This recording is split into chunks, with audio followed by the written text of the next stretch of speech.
How's it hanging, Stang Gang? Today we're going to be asking Marilyn Jenkins of the school board some questions. Marilyn Jenkins is the current chairperson of Ennis School District Board of Trustees. The questions we're going to be asking is what inspired you to run for a position on the school board? What's your vision for the future of the school district? How do you plan to support the students' success both inside and outside the classroom? And are there any specific programs or curriculum changes you would advocate for? What are your opinions on the 4-day school week in the coming years? What are your plans for the levy or throughout the 2 levies going through the community this spring? What is your opinion on the dress code? Are you going to enforce it or let things slide? If SB 260 were to pass, what would your suggestions be to the school? Without further ado, let's get into it. What inspired you to run for position on the school board? First of all, I'm Marilyn Jenkins, and I have been on the board for 3 years, and part of what inspired me is the fact that I taught high schoolers for over 40 years, 29 of them here in Ennis, and I have a deep understanding of what the inside workings are all about. And not just that, once you are a public servant, you feel like, okay, I need to go back into a volunteer position that will give something back to the community in an area I know something about. Yeah. What is your vision for the future of our school district?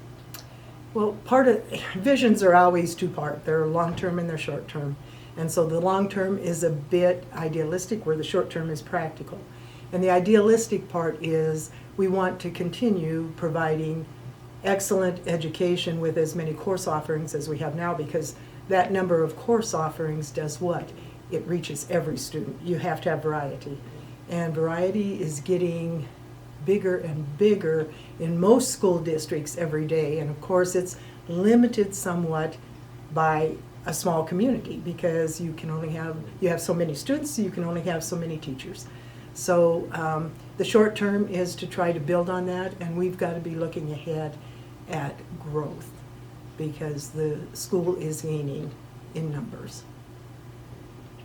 All right, how do you plan to support student success both inside and outside the classroom? I think part of that is PR. You know, we need to get messages out better, and we have established a Friends of the School, and they are right now working really hard to get our levy passed so that we'll have a safe environment for you students, which is key. And the second part to that is that we can use the Madisonian, we can give achievement kudos to the teachers and the students every chance we get. And I do support the activities. I am on my last grandchild graduating this year. That does not mean I'm going to stop attending functions. Yeah. Are there any specific programs or curriculum changes you would advocate for? I do believe we have to somehow push trades a little bit further. We have worked hard at that academic end. When I was still teaching, we're able to start introducing the dual credit classes. So at that end, those who are going on to college, we've got quite a bit. There are some schools right now in the United States, not that we can do this at the moment, but are building a whole new curriculum with a whole new building, and it's called Building Trades Curriculum.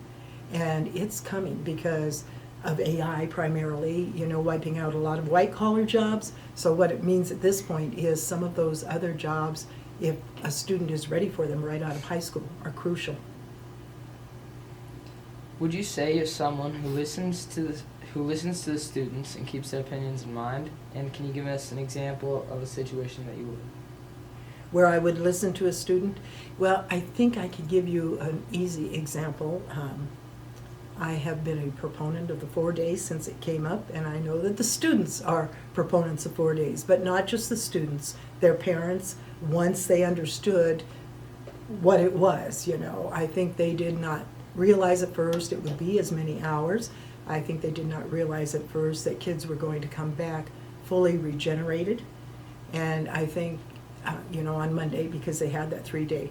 And from my perspective, listening to the students, it's that the teachers, because there are so many activities in the spring, and a lot of them fall on Friday, the teachers are in front of the students more often, and the students are where they belong more often. So I've listened there, and I think that's probably the biggest example. Yeah, and I know you just answered this, but what are your opinions on the 4-day school week Yeah, in the coming years? I kind of did, didn't I? Yeah. I will say, additionally, I think, and yes, we make choices when we choose our professions. And so I chose education. I had 3 degrees, but my primary one was English. And so when I did the dual credit, there was lots of correcting. And to me, correcting means you get back to the students as soon as possible, or they don't care anymore.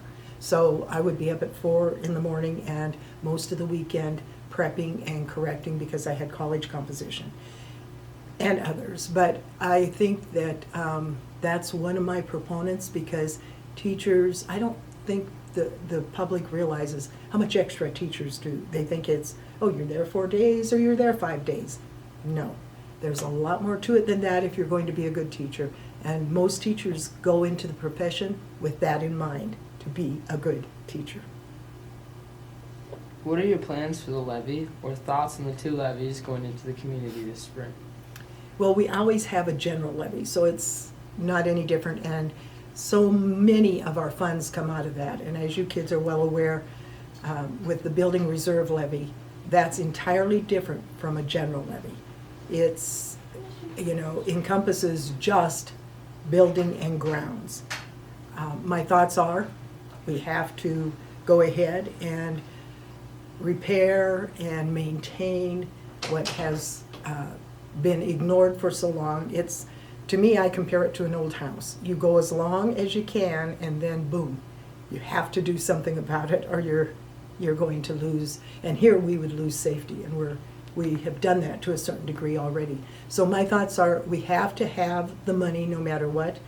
The levy has to pass, because if it doesn't, then we have to borrow the money anyway, but then we can't pay from where we need to, and that money would have to come out of the general fund. And the general fund is what we need to help with the classrooms and the students and the teachers and everything else. So my perspective is, this is necessary.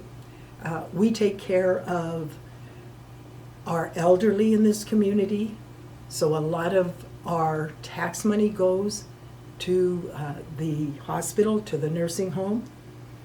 Far less goes to education. We can't just take care of one end.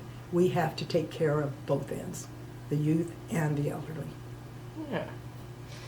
What's your opinion on the dress code? Are you going to enforce it or let things slide? I'm not much of a slider. Okay, so I think dress codes, to a degree, need to be enforced. I'm not a harsh judge of that, but I think that respectability goes along with the way we dress. And we have lost a lot of our decorum. You understand what I'm saying about how we present ourselves, not just as an individual, but physically. And I think some dress code is necessary. Yeah. If SB 260 were to pass, what would your suggestion be to the school? Well, it has passed. And you're talking about Big Sky, correct? Mm-hmm. Okay. It has passed, but it's passed with, kind of what I would call concessions on both parts. So the hospital has a concession, and we have a concession to make, and we are putting quite a bit more percentage-wise per student into what we pay up at Big Sky for those 25 students. Now understand that we have always paid for them, and we've always paid transportation, and there are other ways too that we have helped to take care of them. But the percentage has gone up considerably. However, their concession is that they remain in our school district, which gives us a tax base that is higher, and it means that per capita our taxes are lower for every individual who's a taxpayer in Madison County. And so it, to me, is the answer. It's workable. Yeah. All right, well, that's all. Yeah. Thank you for coming That's in. it, and I Thank you. enjoyed, and I'll shake hands with both of you. You did an excellent job.